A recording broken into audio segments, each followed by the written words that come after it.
Салам достор, байланышта Санчо Бек каналы. Бир кездерде бул Джон Уик тасмасынын биринчи бөлүгүн чыгардык эле. Анда бүгүн ошону улай экинчи бөлүгүн талдап берели. Тасманын башында Джон Уик унаасы менен өтө катуу ылдамдыкта белгисиз бир шайтан арабачан адамды коолап жүргөн. Анда каарманыбыз ал адамга жетип алып ыргытасыз өт дагы. Унаасынан түшөт дагы жерде жаткан адамдын чөнтөгүн оодарып, алтын түстөгү түшүнүксүз бир кагазды алып кетип калат. Мындан соң биз шаардагы Крим төбөлдөрүнүн бири Абрам Тарасов деген кишини көрөбүз. Бул жанагы тасманын биринчи бөлүгүндөгү каарманыбыздын унаасын уурдап кеткен баланын атасынын бир тууган агасы экен. Бул убакта ал кол астындагы адамга сүйлөп жаткан эле. Биз тез арада бул жерден качышыбыз керек. Анткени Джон Уиктин унаасы биздин ишканабызда турат. Эгер ал бул жакка келсе баардыгыбызды өлтүрөт деп эле жыйынтырын кылып жатышкан экен. Бир кезде Джон Уик жанагы алтын кагаз менен эшикти ачып эле кирип келди. Ал өзүнүн унаасын таап алып качып жөнөсө аны кубалап жөнөшүп, эч качканга мүмкүнчүлүк бербей эле унаалар менен сүзгүлөй башташат. Анда Джон Уиктин унаасы талкаланып качканга деле мүмкүнчүлүк болбой калды окшойт. Ал башка жол жок экенин түшүнөт дагы унаасынан түшүп эле адамдар менен жекеме-жеке мушташа баштады. Каарманыбыз бир кезде матрица тасмасына катышып жакшы эле машыгып алган экен. Анткени ага каршы келгендердин баардыгын жок кылып, алы жетпей калган тапанчасы менен эле буттарын сындыратып салды. Анда Джон Уиктин келип калганын сезип калган Тарасов жүрөгү оозуна келип коркуп отурса, Джон Уик анын жанына түз эле кирип барды дагы эки чөйчөккө ичимдик куйду. Анда чөйчөктү бирин Тарасовго сунат дагы биз эми элдешели. Мындан нары ортобузда кастык жок болсун десе Тарасов сүйүнүп кетип эле дароо макул болот. Ошентип каарманыбыз талкаланган унаасына жетип ал жерден кетип калды.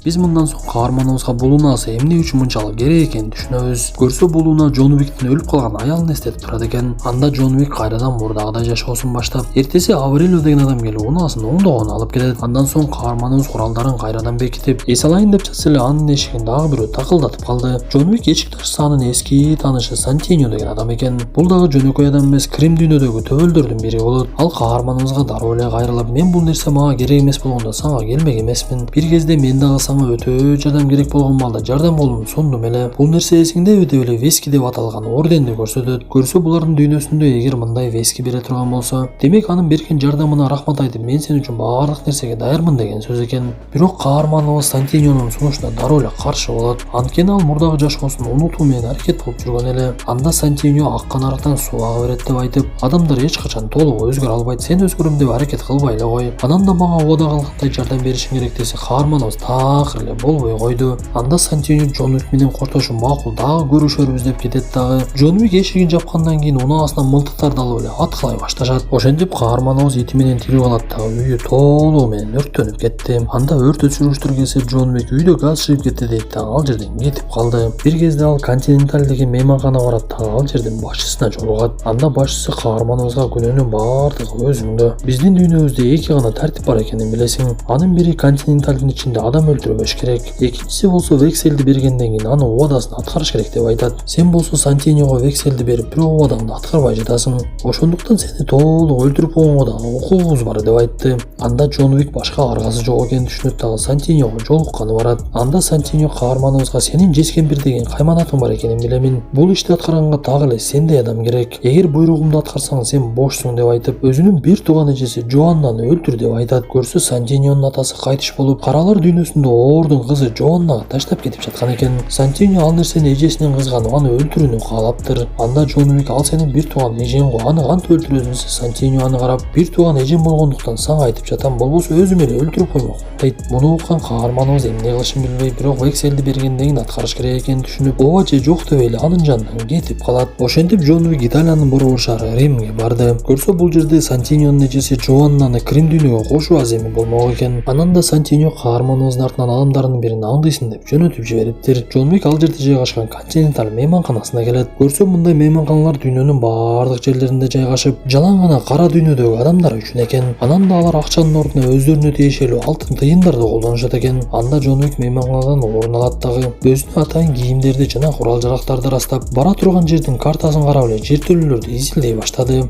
Эң кызыгы каарманыбыз тиктирип жаткан кийимдер жөп-жөнөкөй кийимге окшогону менен андан эч эле октор өтпөйт экен. Анан да Джон Уик кайда барбасын аны бардыгы таанышып, сиз көптөн бери келбей калдыңызбы деп эле сурай беришет. Демек убагында каарманыбыз өз ишинин чебери экен эле. Анда арадан бир канча убакыт өтүп Джон Уик дагы өзүнүн ишине даяр болуп, изилдеген жертөлөлөргө кирип эле мылтыктарын беките баштады. Биз бул убакта топтолгон адамдардын арасында Джованна келе жатканын көрөбүз. Анда Джованна өзүнүн бөлмөсүнө барат дагы Кассиан деген адамын башка жака жөнөтүп жиберип, өзү жуунуп алайын деп жуунуучу бөлмөгө кирсе эле ал жактан Джон Уик пайда болду. Джон Уикти көргөн Джованна аны дароо эле таанып калат. Ал каарманыбыздан сени ким жөнөттү деп сураса, сенин бир тууган эниң Сантьяно деп ачык эле айтып берет. Анда Джованна демек эни менин ордумда ээлегиси келип жаткан экен. Бирок сен чечимди ойлонуп кыл. Эгер ал менин ордумда отуруп кала турган болсо, Нью-Йорктун караларынын башчысы болуп дагы баардыгын жок кылышы мүмкүн. Ошондуктан чечим сенин деп туруп үстүндөгү кийимин чечип эле суунун ичине олтуруп алды. Анда каарманыбыз мен Бекселди бергенмин, демек о адамды аткарышым керек деп анын башына тапанчасы менен атып салат. Ошентип ал ишин аткарып чыгып кетип жаткан кезде аны жолдо Джованнанын адамы Кассиан көрүп эле таанып калды. Ал каарманыбыз менен учурашып кайрадан иштеп баштадыңбы десе, Джон Уик ооба деп жооп берип, анан да бул жолу ишиң оңунан чыктыбы десе, Джон Уик ооба десе, Кассиан дароо эле бир нерсени сезип калды. Анда өкөтүң тапанчасын алып бири-бирин аткылап өкөтүң жатып калгандан кийин Джон Уик ордунан туруп эле качып жөнөсө, Кассиан адамдарын айтып эле куулап жөнөштү. Ошентип атышуу катуу жүрүп, каарманыбыз душмандарын атканча эле элдин арасында качып жөнөдү. Чындыгында бул Жаныбек өтө күчтүү адам экен. Анткени ага душмандардын саны канчалык көп келбесин баардыгын эле жок кылып жатты. Ал тапанчасы менен ар кандай ыкмаларды аткарып, душмандар жакынбы алыспы эч айырмасы жок экен. Анын аткан ар бир октору таамай тийип эле келгендердин баары эле өлүп калып жатты. Ошентип каарманыбыз Кассианын адамдарынан кутулуп жертөлө менен бара жатса, жанагы Сантьяно жөнөтүп каарманыбыздын артынан аңдып жүргөн кыз алдынан чыгып калды. Бир кезде эле анын адамдары Джон Уикти аткылай баштайт. Көрсө Сантьяно Джон Уик өзүнүн милдетин аткаргандайын аны да жок кылууну каалап жаткан экен. Бирок каарманыбыз бул нерсенин баардыгына даярданып койгон эле. Ал адамдар менен аткылашып алардан качканча, буга чейин бекитип койгон мылтыктарын алып эле баардыгын жок кыла баштады. Ошентип Сантьянонун каалаганы ишке ашпай, каарманыбыз ал жерде дагы өлбөй калат. Ошентип жертөлөдөн качып чыккандан кийин жанагы Кассиан аны келип унаасы менен сүзүп кетип, бири-бири менен аткылашып эле Кассиан каарманыбызды куулап баштады. Көрсө бул Кассиан дагы жөнөкөй адам эмес экен. Анткени Джон Уиктин бир дагы ыкмасы ага такыр эле өтпөй, тапанчалары жок кол менен мушташканда дагы эч эле жеңе албай коет. Бир кезде экөө мушташып жатып терезени сындырып ичкери кирип кетип, континенталдын ичине кирип калганда байкабай калышыптыр. Анда ал жердин башчысы чыгып эки каарманыбызды ажыратып, силер эмне бул жерде адам өлтүрбөш керек экенин унутуп калдыңарбы? Андан көрө жүргүлө ичимдик ичели деп экөөнүн мушташын токтотуп койду. Ошентип экөө ичимдик ичип сүйлөшүп олтуруп, каарманыбыз Кассианга мен карызымды аткардым, башка мүмкүнчүлүгүм жок эле десе, Кассиан баардыгын түшүндүм деп айтып, бирок Джованнаны мен кайтарышым керек болчу, ошондуктан ал үчүн өч алышым керек, мен сени баары бир өлтүрөмүн деп айтат. Анан да Кассиан сени эч кабатыр болбо, мен сени бат эле өлтүрүп коем десе, Джон Уик дагы карап, мен дагы сени кыйнабай бат өлтүрөм деп эле экөө коштошуп кетти. Анда каарманыбыз өзүнүн бөлмөсүнө барса эле ага Сантьяно коңгуроо кылып калат. Анда Джон Уик анын сөзүн укпай эле коңгуроосун өчүрүп салат. Демек ал бул нерсе менен токтобой Сантьяно аны өлтүрөйүн деген үчүн өч алайын деп ойлонуп калды окшойт. Анда Сантьяно Джон Уикти такыр эле жок кылайын деп чечип, каралар дүйнөсүн байланыштыра турган ишканага чалат. Ал ишканага чалып, мен 7 миллион доллар которомун, ким Джон Уикти өлтүрсө ошол 7 миллион доллардын ээси болот деп айтат. Анда жанагы ишкана каралар дүйнөсүндөгү адам өлтүргүчтөрдүн баардыгына кат жөнөтүп, Джон Уикти өлтүргүлө деген белгини берет. Анда Нью-Йорктогу континенталдын башчысы Сантьянога келип, эми Джон Уиктин сиздин алдыңызда карызы жок, кол коюп коюңуз деп эле кагазына кол койдуруп алып, сиз бекеринен эле Джон Уикти ойготуп жибердиңиз, ал жакшы жашоосун баштаган болчу, сиз ал жөнүндө бир нерсени түшүнбөйт окшойсуз. Джон Уик чындыгында байланып турган жырткыч сыяктуу,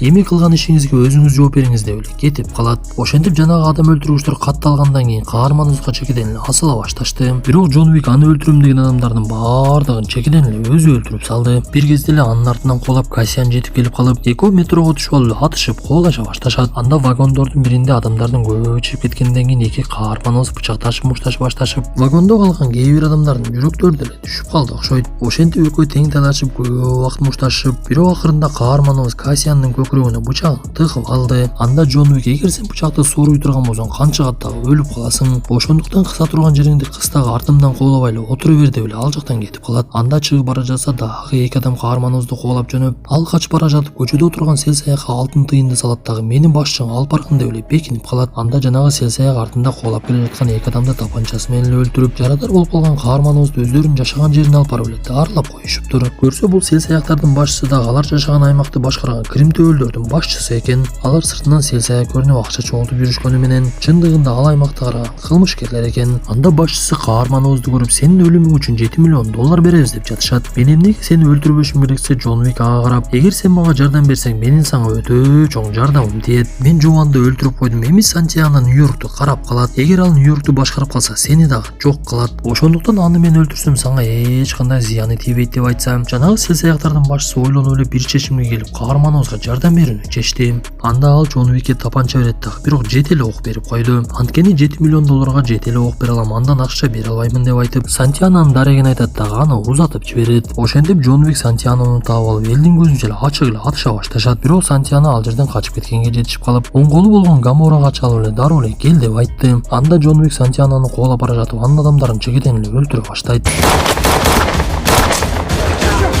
Бир кезде Гамора дагы ал жерге адамдарын ээрчитип жетип келип калып, бул убакта каарманыбыз Сантинону кубалап эле күзгүлөрү бар бөлмөгө кирип калышкан экен. Анда Гамора дагы ал бөлмөгө кирип барып, дароо эле Сантинону таап алып, адамдарын каарманыбызга жөнөтөт дагы Сантинону куткарып жөнөйт. Бирок Джон Уик жан келген адамдарын деле баардыгын жок кылып өлтүрүп салды. Анда Гамора акырында Сантинону ал жактан чыгарып жиберип, Джон Уик экөөнүн тең ого түгөнөт дагы бычак менен мушташа башташат. Гаморанын чачы узун болгону менен акылы кыска эле экен. Ал бычагы менен Джон Уикти кантип жеңем деп ойлоду билбейм айтор. Каарманыбыз анын өзүнүн бычагын өзүнө сайып эле ошол жерде өлтүрүп салды. Бул убакта Сантино өмүрүн сактап калайын деп Континентал мейманканасына кирип алган экен. Биз тасманын башында билгендей, Континенталдын ичинде эч адам өлтүрбөш керек эле. Бирок каарманыбыз дагы ал жерге келет дагы Уинстондун кой дегенине карабай эле Сантинонун тапанчасы менен мээсин чачыратып салды. Ошентип кызыктын баары эми башталды окшойт. Анткени эки тартипти бузган адамга булардын дүйнөсүндө экскоммуникадо деген белги берилет экен. Бул белги берилген адамды кара дүйнөдөгү адамдардын баардыгы өлтүргөнгө милдеттүү болуп калат экен. Анда каарманыбыз мейманканага таштап кеткен итин айрадан алып, Уинстон менен коштошуп, мага бара турган адамдардын баардыгын айтып койгонун, мен эч бирин аябай чекеден баардыгын өлтүргөнгө даярмын деп эле ити менен кошо эле качып кетип калды. Ошентип тасмабыз дагы аягына чыгып калат. Достор, тасма жакса мыкты белгисин басып, оюңуздарды калтырып коюңуздар. Анан да кийинки тасмада жолугушканча ден соолукту жакшы карап, жашоонун тартиптерин бузбай жүрүңүздөр.